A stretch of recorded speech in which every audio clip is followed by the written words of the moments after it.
Hello नमस्कार मेरे प्रिय विद्यार्थियों, स्वागत है आप सभी का आज की इस वीडियो में। आज की वीडियो में लेकर आया हूँ बीएससी एग्रीकल्चर से संबंधित वीडियो। तो आज की वीडियो में जो है बीएससी ऑनर्स एग्रीकल्चर की संपूर्ण जानकारी आपको इस वीडियो में प्राप्त होगी। और अभी तक आप लोगों ने यदि चैनल को सब्सक्राइब नहीं किया है तो चैनल को सब्सक्राइब कर लीजिए, जिससे जो भी मैं वीडियो डालूँगा तो उसकी नोटिफिकेशन आपके पास सबसे पहले पहुँचेगी। तो यदि आप एग्रीकल्चर के बारे में करने को सोच रहे हैं तो आपको जो है इस चैनल को सब्सक्राइब करके रखना ही चाहिए। और आज की वीडियो में जो है हम लोग बात करेंगे करियर के विकल्प क्या हैं बीएससी ऑनर्स एग्रीकल्चर के, और इसकी जो है क्या योग्यता है, और सरकारी वर्सेस प्राइवेट कॉलेज और भविष्य के अवसरों का विस्तृत विश्लेषण। ठीक है, भविष्य के अवसर कैसे हैं, भविष्य में अवसर आपको इसमें नौकरी के हैं या नहीं है, तो संपूर्ण जानकारी आपको आज की इस वीडियो में मिलेगी। तो वीडियो को लाइक नहीं किया है तो वीडियो को लाइक करके दोस्तों के पास शेयर ज़रूर कर दीजिएगा। तो सबसे पहले हम लोग देख लेते हैं प्रस्तावना को। ठीक है, इंट्रोडक्शन टू बीएससी एग्रीकल्चर। आखिर है क्या बीएससी एग्रीकल्चर, इस चीज़ को हम लोग देख लेते हैं। तो भारत एक कृषि प्रधान देश है जहाँ की लगभग 50% से अधिक आबादी जो है प्रत्यक्ष या अप्रत्यक्ष रूप से कृषि पर ही निर्भर है। समय के साथ पारंपरिक खेती की जगह अब आधुनिक तकनीकों, वैज्ञानिक खोजों और प्रबंधन कौशलों ने ले ली है। ठीक है, प्रबंधन और कौशलों ने ले ली है, और इसी बदलाव के कारण कृषि क्षेत्र में योग्य पेशेवरों की मांग तेज़ी से बढ़ रही है। ठीक है, योग्य जो पेशेवर हैं उनकी मांग जो है तेज़ी से बढ़ रही है, और बीएससी ऑनर्स एग्रीकल्चर इसी मांग को पूरा करने वाला एक अत्यंत प्रतिष्ठित और professional undergraduate degree programme है। फिर आ जाता है अगला पॉइंट हमारा कि आमतौर पर लोगों को लगता है कि एग्रीकल्चर कोर्स का मतलब सिर्फ खेती करना या फसल उगाना है। जैसे कि कुछ लोगों को लगता है ये कि बच्चा अगर बीएससी एग्रीकल्चर कर रहा है तो वह खेती ही करेगा, वह धूप में ही रहेगा, है ना। तो ये ऐसा बिल्कुल भी नहीं है, लेकिन यह एक बहुत बड़ा भ्रम है। ठीक है, यह बहुत बड़ा जो है एक भ्रम है। यह कोर्स विज्ञान, तकनीक, व्यवसाय और सामाजिक विकास का एक बेहतरीन मिश्रण है।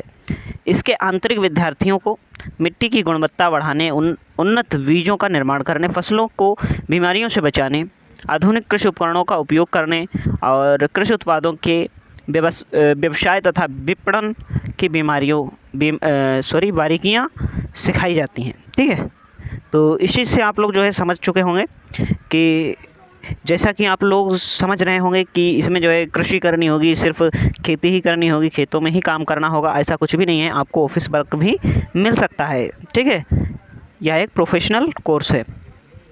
तो आगे का जो है पॉइंट क्या जाता है हमारा दूसरे नंबर में, इसमें बताया गया है कि कोर्स की अवधि और संरचना, कोर्स की ड्यूरेशन और स्ट्रक्चर क्या है। ठीक है, कोर्स का स्ट्रक्चर और ड्यूरेशन क्या है इसके बारे में देख लेते हैं। तो बीएससी ऑनर्स एग्रीकल्चर एक 4 वर्षीय प्रोफेशनल डिग्री कोर्स है। कैसा है? 4 वर्षीय प्रोफेशनल डिग्री कोर्स है, जिसमें जो है आपको 8 सेमेस्टर देखने को मिलेगा। ठीक है, और इसे साधारण बीएससी डिग्री की तुलना में बहुत अधिक व्यवहारिक और तकनीकी माना जाता है। बहुत अधिक व्यवहारिक और तकनीकी माना जाता है। और इसमें जो है शुरुआती 3 वर्ष में जो है 1 से 6 सेमेस्टर तक, इन सेमेस्टरों में विद्यार्थियों को क्लासरूम, लेक्चर और लेबोरेटरी प्रैक्टिकल्स के माध्यम से कृषि विज्ञान के सभी मूलभूत विषयों की विस्तृत थ्योरी और प्रैक्टिकल की जानकारी दी जाती है।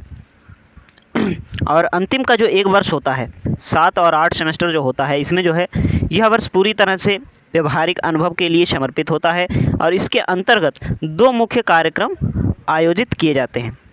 ठीक है, इसके अंतर्गत जो है 2 मुख्य कार्यक्रम आयोजित किए जाते हैं। तो ये कौन से 2 मुख्य कार्यक्रम होते हैं? ये होते हैं रवे और AIA।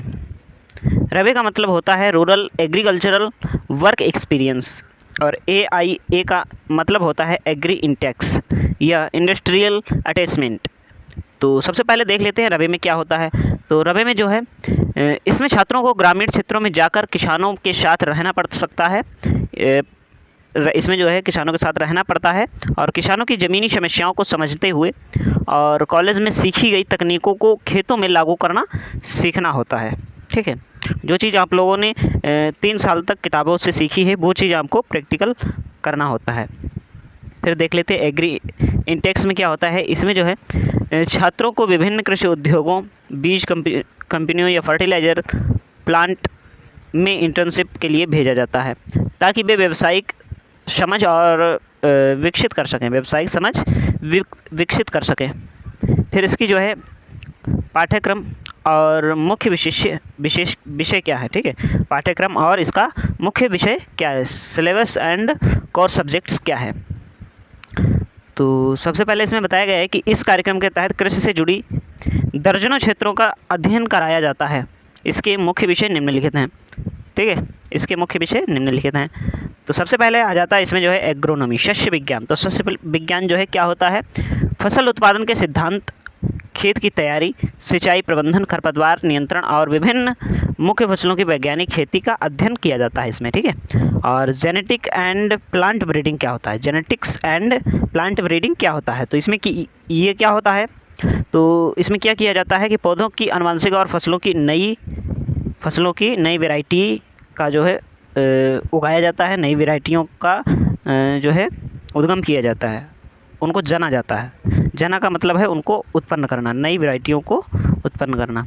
फिर आता है अधिक उपज देने वाली तथा रोग प्रतिरोधी किस्मों या वैरायटीज़ को विकसित करने की तकनीकों का अध्ययन करना, ठीक है। तो फिर आ जाता है अगला सब्जेक्ट हमारा, इसमें बताया गया सोशल साइंस, मृदा विज्ञान। तो ये मृदा विज्ञान क्या होता है, मिट्टी की रासायनिक और भौतिक और जैविक विशेषताएं, मिट्टी की उर्वरता बढ़ाने और खादों एवं उर्वरकों की सही संतुलन को जानना, ठीक है, इनके बारे में हमें जानकारी मिलती है। फिर आता है प्लांट पैथोलॉजी, पादप रोग विज्ञान क्या होता है, तो पादप रोग विज्ञान क्या होता है, फसलों में लगने वाले फंगस, बैक्टीरिया और वायरस जनित रोगों की पहचान, उनके कारण और जैविक एवं रासायनिक नियंत्रण के उपाय किए जाते हैं, ठीक है। एंटोमोलॉजी, कीट विज्ञान क्या होता है, इसमें जो है फसलों को नुकसान पहुंचाने वाले हानिकारक कीटों की जीवन शैली और उनके नियंत्रण के लिए एकीकृत कीट प्रबंधन का अध्ययन किया जाता है। फिर आता है हॉर्टिकल्चर, उद्यान विज्ञान, फलों, सब्जियों, फूलों, औषधीय पौधों और मसालों की उन्नत खेती एवं उनके पोस्ट हार्वेस्ट मैनेजमेंट, कटाई के बाद प्रबंधन का अध्ययन किया जाता है। फिर आता है एग्रीकल्चर इकोनॉमिक्स, कृषि वित्त। तो इसमें बाजार मूल्य निर्धारण, कृषि व्यापार और सरकारी नीतियों का आर्थिक विश्लेषण इसमें किया जाता है। फिर आता है एग्रीकल्चर एक्सटेंशन। तो इसमें क्या किया जाता है कि नई कृषि तकनीकों और अनुसंधान को प्रयोगशाला से निकालकर सीधे किसानों तक पहुंचाने की संचार प्रणालियों और ग्रामीण समाजशास्त्र का अध्ययन किया जाता है। फिर आ जाता है अगला पॉइंट हमारा, पात्रता और प्रवेश प्रक्रिया। तो पात्रता और प्रवेश प्रक्रिया क्या हो जाती है, एलिजिबिलिटी एंड एडमिशन प्रोसेस क्या होता है इसका।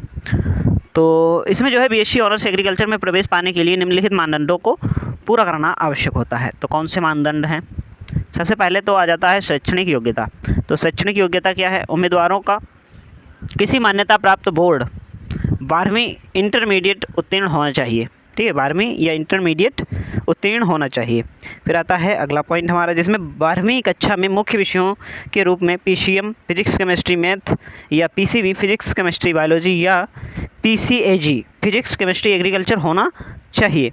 फिर आता है तीसरा पॉइंट हमारा, इसमें बताया गया है कि सामान्य जनरल और ओबीसी वर्ग के छात्रों के लिए 12वीं में न्यूनतम 50% अंक होने चाहिए। अनुसूचित जाति के लिए, अनुसूचित जाति या जनजाति SC ST के लिए जो है 45% अंक होने अनिवार्य हैं, ठीक है। और प्राइवेट कॉलेजों में जो है कम मार्क्स में भी एडमिशन हो जाता है। फिर आता है अगला पॉइंट हमारा, जिसमें आ जाता है प्रमुख प्रवेश परीक्षाएं, टॉप एंट्रेंस एग्ज़ाम्स। तो कौन से टॉप एंट्रेंस एग्ज़ाम्स होते हैं, इसमें अच्छे कॉलेजों में प्रवेश मुख्य रूप से राष्ट्रीय और राज्य स्तरीय प्रवेश परीक्षाओं के माध्यम से होता है। तो सबसे पहले आ जाता है इसमें कट CUET। तो ये जो है ICAR UG, ठीक है। तो इसमें आ जाता है कि राष्ट्रीय स्तर पर भारतीय कृषि अनुसंधान परिषद से संबद्ध सभी केंद्रीय और राज्य कृषि विश्वविद्यालयों की 15 से 20% सीटों का पर जो है प्रवेश इसी परीक्षा के माध्यम से होता है। आप CUET में डाल सकते हैं फॉर्म और उसके बाद एग्ज़ाम देंगे, ठीक है। उसी के बाद आपका जो है सिलेक्शन होगा तो आप आगे पढ़ने के लिए जा सकते हैं। और उसके बाद आ जाता है अगला पॉइंट हमारा, इसमें आ जाता है स्टेट लेवल एग्ज़ाम्स, राज्य स्तरीय परीक्षाएं कौन सी होती हैं, इनके बारे में देख लेते हैं। हर राज्य अपने कृषि विश्वविद्यालयों के लिए अलग परीक्षा आयोजित करता है, जैसे UP CTET, Uttar Pradesh MP पेट, मध्य प्रदेश जेट राजस्थान और बिहार के लिए बीसीईसीई और महाराष्ट्र के लिए एमएसटी सीईटी। ठीक है, एमएसटी सेट। फिर पाँचवा पॉइंट हमारा आ जाता है, इसमें बताया गया है कि किसको यह कोर्स करना चाहिए और किसको यह कोर्स नहीं करना चाहिए। ठीक है, इसके बारे में देख लेते हैं। तो इसमें सबसे पहले आ जाता है कि किसी भी कोर्स में दाखिला लेने से पहले यह जानना बहुत ज़रूरी होता है कि क्या आपका व्यक्तित्व और रुचि उस क्षेत्र में अनुकूल है या नहीं है। आपका उस क्षेत्र में जो है रुचि है या उसमें नहीं है रुचि। तो सबसे पहले आ जाता है इसमें यह कोर्स किसको करना चाहिए। ठीक है, who should opt for it. तो प्राकृत और विज्ञान से प्रेम करने वाले, यदि आपको पेड़ों पौधों मिट्टी पर्यावरण और जैविक प्रक्रियाओं को समझने में गहरी रुचि है तो आपको करना चाहिए। फिर आता है फील्ड वर्क के लिए तैयार छात्र, जो केवल बंद वातानुकूलित कमरों में बैठकर काम करना चाहते हैं, बल्कि खेतों में जाकर धूप और मिट्टी के बीच व्यवहारिक काम करने की क्षमता रखते हैं। ठीक है, उनको भी करना चाहिए। देखो इसमें भाई एग्रीकल्चर से है तो कुछ तो थोड़ा बहुत तो आपको काम करना ज़रूर पड़ेगा। ठीक है, फील्ड में थोड़ा बहुत काम तो आपको ज़रूर करना पड़ेगा, नहीं तो आप जो है पेस्टिसाइड की दुकान खोल सकते हैं।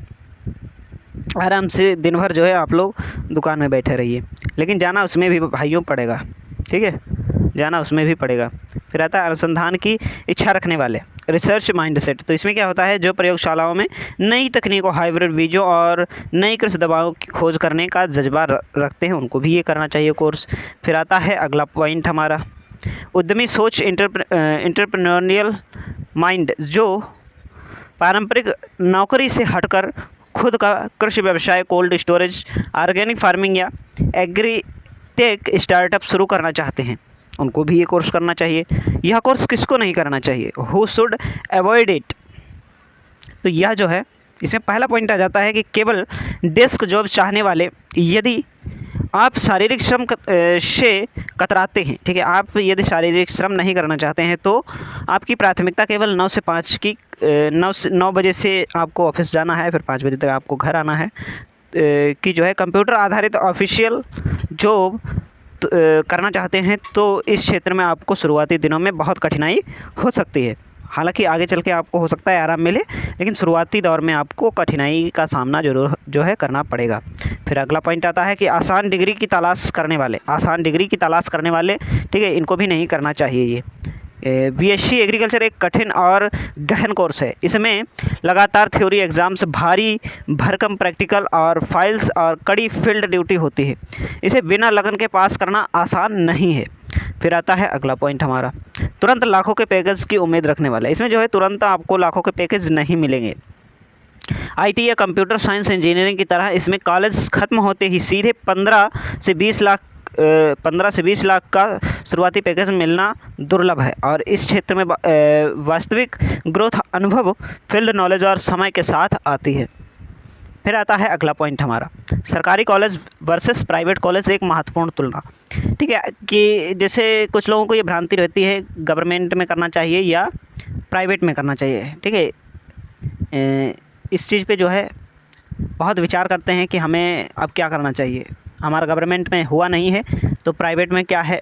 ठीक है, तो इसमें आपको पूरी जानकारी मिल जाएगी कि आपको गवर्नमेंट से भी करना चाहिए या प्राइवेट से भी आप कर सकते हैं, या सिर्फ आपको गवर्नमेंट से करना है या प्राइवेट से भी आप कर सकते हैं। ठीक है, तो इस चीज़ के बारे में आपको जानकारी पूरी मिलेगी। तो इसमें देखते हैं क्या बताया गया है कि कृषि शिक्षा के क्षेत्र में कॉलेज का चयन आपके पूरे भविष्य को तय करता है। छात्रों के मन में अक्सर यह दुविधा होती है कि वे किसी सरकारी विश्वविद्यालय से पढ़ाई करें या निजी प्राइवेट संस्थान से करें। ठीक है, ये दुविधा जो है इसका निवारण इसमें आपको मिल जाएगा। और पीडीएफ आप लोग दोस्तों पाना चाहते हैं तो पीडीएफ आप लोगों को डिस्क्रिप्शन में उसकी लिंक मिल जाएगी टेलीग्राम चैनल की, वहाँ से आप लोग क्लिक करके टेलीग्राम चैनल पर जा करके ये पीडीएफ पा सकते हैं। तो तुलना का आधार देख लेते हैं, आईसीएआर मान्यता और सरकारी कृषि विश्वविद्यालय और प्राइवेट कॉलेज या संस्थान। तो आईसीएआर मान्यता प्राप्त। ठीक, तो इसमें सबसे पहले आ जाता है कि लगभग सभी सरकारी कृषि विश्वविद्यालय अनिवार्य रूप से आईसीएआर द्वारा मान्यता प्राप्त होते हैं। सभी सरकारी विश्वविद्यालय आईसीएआर द्वारा मान्यता प्राप्त होते हैं। और जो प्राइवेट कॉलेज होते हैं वह बहुत कम टॉप प्राइवेट कॉलेज के पास जो है आईसीएआर की मान्यता होती है। अधिकांश बिना मान्यता के डिग्री बांटते हैं, बिना मान्यता के ही डिग्री बांट देते हैं। फिर आता है फीस संरचना में देख लेते हैं। तो इस चीज़ का जो है आप ध्यान दें कि जहाँ से आप प्राइवेट से अगर करना चाहते हैं तो वहाँ पर जांच करें कि कहाँ से इसकी जो है मान्यता प्राप्त है।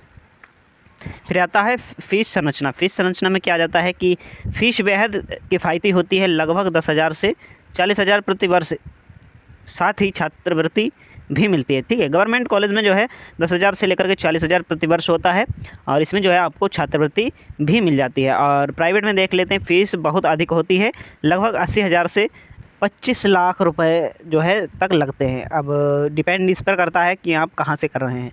इसकी जो है प्राइवेट कॉलेजों में भी 10,000 प्रति सेमेस्टर के अनुसार भी हो सकती है। पूरे साल का आपका जो है 8 सेमेस्टर हैं तो 80,000 रुपये आप मान के चलिए, अगर आप जो है प्राइवेट कॉलेज से करते हैं या छोटे मोटे कॉलेजों से करते हैं तो। ठीक है, और जहाँ यदि आप बढ़िया कॉलेजों से करेंगे जहाँ आपको बराबर प्रैक्टिकल मिलेगा तो वहाँ पर जो है आपकी फ़ीस 20 से 30,000 रुपये प्रति सेमेस्टर हो सकती है। ठीक है, या इससे भी ज़्यादा हो सकती है प्राइवेट कॉलेजों में। फिर उसके बाद देख लेते हैं साथियों अगला पॉइंट हमारा कि बुनियादी ढांचा और भूमि। तो इसमें क्या आ जाता है कि इनके पास शोध के लिए सैकड़ों एकड़ भूमि, कृषि भूमि, साधु आधुनिक प्रयोगशालाएं और उन्नत ग्रीन हाउस होते हैं। और प्राइवेट में जो है प्रायः इनके पास पर्याप्त कृषि भूमि और प्रयोगात्मक साधन नहीं होते हैं, जिससे प्रैक्टिकल ज्ञान जो है अधूरा रह जाता है। और इसी वजह से जो है ज़्यादातर जो छात्र चयन होते हैं किसी भी कंपनी के लिए तो गवर्नमेंट की इसीलिए ज़्यादातर मान्यताएं होती हैं। और फिर आता है करियर और सरकारी नौकरियां। तो करियर और सरकारी नौकरियां तो गवर्नमेंट से हैं तो सरकारी नौकरी के आवेदनों और उच्च शिक्षा एमएससी या पीएचडी के प्रवेश में इन छात्रों को 100% या प्राथमिकता जो है मिलती है, 100% इनको प्राथमिकता मिलती है। और यदि कॉलेज आईसीएआर से मान्यता प्राप्त नहीं है तो छात्र कई राज्यों की सरकारी नौकरियां और उच्च शिक्षा परीक्षाओं के लिए अयोग्य हो जाते हैं। ठीक है, तो इस चीज़ का आप ज़रूर ध्यान दें। यदि आप प्राइवेट से करते हैं तो उसकी जो है पूरी जांच करें, क्योंकि आप पैसे दे रहे हैं। ठीक है, फ्री में तो कर नहीं रहे हैं, तो उसकी जो है पूरी जांच करें यदि आप प्राइवेट से कर रहे हैं तो। और दोनों जगह पर ही जो है ज्ञान का ही मतलब है।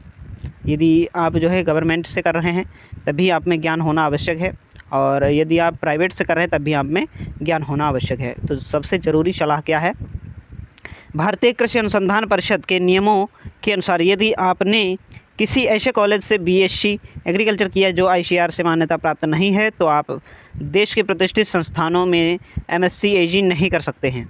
साथ ही कई राज्यों की लोक सेवा आयोग पीएससी की कृषि अधिकारियों की भर्ती में गैर आईसीएआर मान्यता प्राप्त कॉलेजों के छात्रों को बाहर कर दिया जाता है।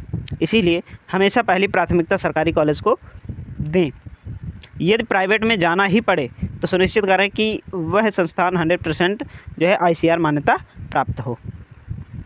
फिर आता है अगला पॉइंट हमारा कि रोज़गार के अवसर, नौकरियां कहाँ मिलेंगी, जॉब अपॉर्चुनिटी। तो उसके लिए आप लोगों को जो है हमारे channel agri with Ravi YouTube channel को जो है सब्सक्राइब करके आपको रखना है। जो भी नौकरियां जो है आपको गवर्नमेंट से आएंगी या जैसे भी पता चलेंगे तो उसकी जानकारी आपको जो है सबसे पहले इस चैनल के माध्यम से प्राप्त हो जाएगी। तो चैनल को सब्सक्राइब करके रख लीजिए।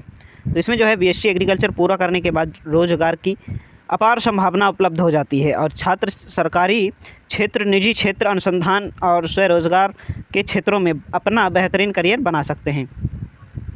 फिर आ जाता है अगला पॉइंट हमारा कि सरकारी क्षेत्र की नौकरियां, गवर्नमेंट सेक्टर जॉब्स कौन कौन सी हैं। तो IB, PSO, AFO। तो इसमें कौन सी है, एग्रीकल्चर फील्ड ऑफिसर की है। ठीक है, तो यह क्या है, इसको कैसे कर सकते हैं, तो यह कृषि स्नातकों के लिए सबसे लोकप्रिय और प्रतिष्ठित पदों में से एक है। हर साल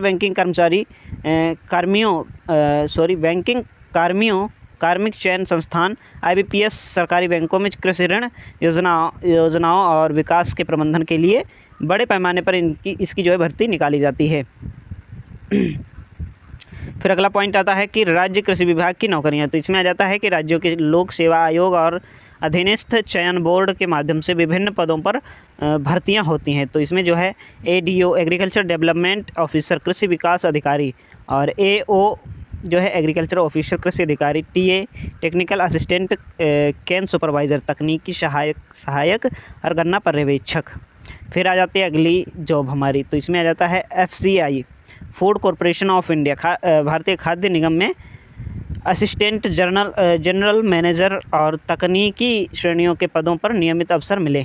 और इफ़को और क्रबको ये देश की सबसे बड़ी सहकारी उर्वरक फर्टिलाइज़र कंपनियां हैं, जहां फील्ड रिप्रेजेंटेटिव और प्लांट टेक्नीशियन के रूप में शानदार सरकारी समकक्ष नौकरियां मिलती हैं। और फिर आ जाता है पाँचवा पॉइंट हमारा, तो पाँचवें पॉइंट इसमें बताया गया है UPSC भारतीय वन सेवा IFS संघ लोक सेवा आयोग की इस परीक्षा में कृषि स्नातकों को एक विशेष लाभ मिलता है, क्योंकि कृषि उनके मुख्य वैकल्पिक विषयों में से एक होता है। निजी क्षेत्र की नौकरियां, प्राइवेट सेक्टर जॉब्स, तो इसमें पहला पॉइंट आ जाता है कि कृषि इनपुट कंपनियां, सीड फर्टिलाइज़र एंड पेस्टिसाइड्स, तो इसमें आ जाता है कि दुनिया और देश की दिग्गज कंपनियां जैसे वायर, शेंगेंटा और Monsanto, UPL, Rallis India and Coromandel international में sales, marketing, research and development और फील्ड एग्जीक्यूटिव की भारी मांग रहती है। फिर आता है दूसरा पॉइंट हमारा कि एग्रीटेक स्टार्टअप्स,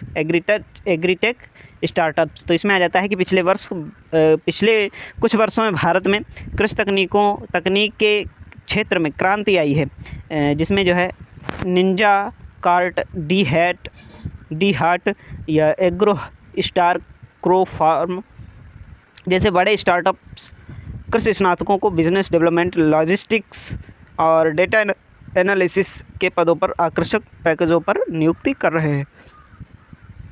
फिर अगला पॉइंट आ जाता है हमारा पॉइंट नंबर 3, तो इसमें बताया गया है कि खाद्य प्रसंस्करण उद्योग, फूड प्रोसेसिंग इंडस्ट्री, तो इसमें आ जाता है कि ITC, नेस्टल, ब्रिटानिया, अमूल और पार्ले जैसी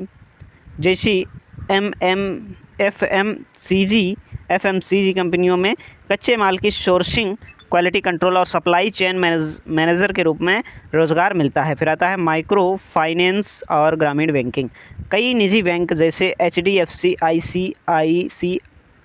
ICICI, एक्सिस बैंक और गैर बैंकिंग वित्तीय कंपनियां ग्रामीण इलाकों में लोन बांटने और मूल्यांकन के लिए एग्रीकल्चर ग्रेजुएट्स को प्राथमिकता देती है। फिर आता है अगला पॉइंट हमारा उच्च शिक्षा और अनुसंधान, हायर स्टडीज़ एंड रिसर्च, तो इसमें जो छात्र जाना चाहते हैं तो इसमें जो है कहाँ जा सकते हैं, तो इसके बारे में देख लेते हैं। पहला पॉइंट आ जाता है कि छात्र ICAR JRF परीक्षा पास करके देश के शीर्ष विश्वविद्यालयों में MSc एग्रीकल्चर और उसके बाद PhD कर सकते हैं। फिर आता है ARS agriculture research service PAD के बाद छात्र कृषि वैज्ञानिक बनकर देश के विभिन्न अनुसंधान केंद्रों जैसे ICAR इंस्टीट्यूट में योगदान दे सकते हैं। फिर आता है प्रोफेसर या असिस्टेंट प्रोफेसर, नेट परीक्षा उत्तीर्ण कर किसी भी कृषि विश्वविद्यालय में अध्यापन का शानदार करियर चुना जा सकता है। फिर आता है अगला पॉइंट हमारा, तो इसमें बताया गया है कि BSc एग्रीकल्चर करने के मुख्य फ़ायदे, बेनिफिट्स ऑफ द कोर्स, तो इसमें मुख्य फ़ायदा कौन से हैं? मंदी मुक्त क्षेत्र, रेसेशन प्रूफ सेक्टर, दुनिया में चाहे कोई भी आर्थिक मंदी आ जाए या महामारी जैसे कोविड-19 इंसान कभी खाना बंद नहीं कर सकता है, इसलिए यह क्षेत्र हमेशा गतिशील रहता है और नौकरियों की सुरक्षा बनी रहती है। फिर आता है अगला पॉइंट हमारा करियर की विविधता, करियर की डाइवर्सिटी, तो इसमें क्या आ जाता है कि इस कोर्स की सबसे बड़ी खूबसूरती यह है कि आप किसी एक प्रकार की नौकरी एक सीमित नहीं रहते हैं, ठीक है, नौकरी तक सीमित नहीं रहते हैं, और आप जो है बैंकिंग, सेल्स, मार्केटिंग, कोडिंग या डेटा, एग्रीटेक, रिसर्च, टीचिंग या सीधे फील्ड वर्क में से अपनी पसंद का क्षेत्र चुन सकते हैं। फिर आता है अगला पॉइंट हमारा कि स्वरोजगार और सरकारी सब्सिडी, तो इसमें आ जाता है कि यदि आप अपनी खुद की खाद बीज की दुकान, soil testing lab, cold storage या पॉली हाउस फार्मिंग शुरू करना चाहते हैं तो सरकार की ABC agri clinics and agri business centres योजना के तहत आपको भारी सब्सिडी 36 से 44% और बिना किसी गारंटी के बैंक लोन की सुविधा मिलती है। फिर 9वां पॉइंट आ जाता है वेतन और career growth, salary and career growth. तो इसमें आ जाता है कि कृषि क्षेत्र में शुरुआती वेतन इस बात पर निर्भर करता है कि आपका चयन किस सेक्टर में हुआ है। यदि आपका सरकारी या बैंक IBPS AFO ADO, शुरुआती वेतन इसमें जो है 45,000 से 60,000 प्रति माह प्लस भत्ते और आवास की सुविधा होती है। फिर आता है अगला पॉइंट हमारा कि निजी कॉरपोरेट क्षेत्र में यदि आप आ जाते हैं तो इसमें जो है शुरुआती पैकेज आपको जो है 3,50,000 से 6 लाख प्रति वर्ष, 6 लाख तक जो है प्रति वर्ष के बीच में जो है आपको मिलेगा। 3 से 5 साल के अनुभव के बाद यह बढ़कर के 10 से 12 लाख सालाना तक पहुंच सकता है। फिर आता है रिसर्च में JRF या SRF। तो MSc और PhD के दौरान छात्रों को 31,000 से 35,000 प्रति माह की फेलोशिप स्टाइपेंड सरकार द्वारा दी जाती है। फिर आता है 10वां पॉइंट हमारा कि निष्कर्ष और अंतिम सुझाव क्या है हमारा। तो इसमें जो है दोस्तों देख लेते हैं। BSc ऑनर्स भविष्य का एक सदाबहार और अत्यधिक संभावनाओं वाला करियर विकल्प है। बढ़ती आबादी और घटती कृषि भूमि के कारण आने वाले समय में भोजन का उत्पादन बढ़ाना एक बड़ी चुनौती हो गई है, जिसे केवल कुशल कृषि विशेषज्ञ ही हल कर सकते हैं। फिर आता है छात्रों के लिए अंतिम मूल मंत्र। तो इसके लिए जो है अंतिम मूल मंत्र क्या है कि यदि आप में कड़ी मेहनत करने का जज्बा है, आप प्रकृति से जुड़ाव महसूस करते हैं और सिर्फ कागजी डिग्रियों के बजाय व्यावहारिक ज्ञान पर भरोसा करते हैं, तो आपको बिना किसी संकोच के इस फील्ड में कदम रखना चाहिए, ताकि जो है अपनी तैयारी को 12वीं के तुरंत बाद मजबूत रखें और ताकि आप जो है CET या राज्य स्तरीय प्रवेश परीक्षाओं को क्रैक करके एक अच्छी सरकारी मान्यता प्राप्त विश्वविद्यालय में अपनी सीट पक्की कर सकें। बिना ICAR मान्यता प्राप्त वाले किसी भी छोटे प्राइवेट कॉलेज के बहकावे में आने से बचें, क्योंकि वह आपके पैसे और समय दोनों ही बर्बादी साबित हो सकती है। तो कृषि केवल एक व्यवसाय नहीं है, ठीक है। कृषि केवल एक व्यवसाय नहीं है, बल्कि मानवता को जीवित रखने का विज्ञान है और सही दिशा में उठाया गया आपका एक कदम इस क्षेत्र में आपके भविष्य को स्वर्णिम बना सकता है। तो आप सभी को ये वीडियो कैसा लगा है कमेंट बॉक्स में ज़रूर बताइए, और अभी तक चैनल को सब्सक्राइब नहीं किया है तो चैनल को सब्सक्राइब कर लीजिए, जिससे जो भी मैं वीडियो डालूंगा उसकी नोटिफिकेशन आपके पास सबसे पहले पहुँचेगी। तो मिलते हैं किसी नेक्स्ट वीडियो में, तब तक के लिए जय हिंद, जय भारत, राम राम।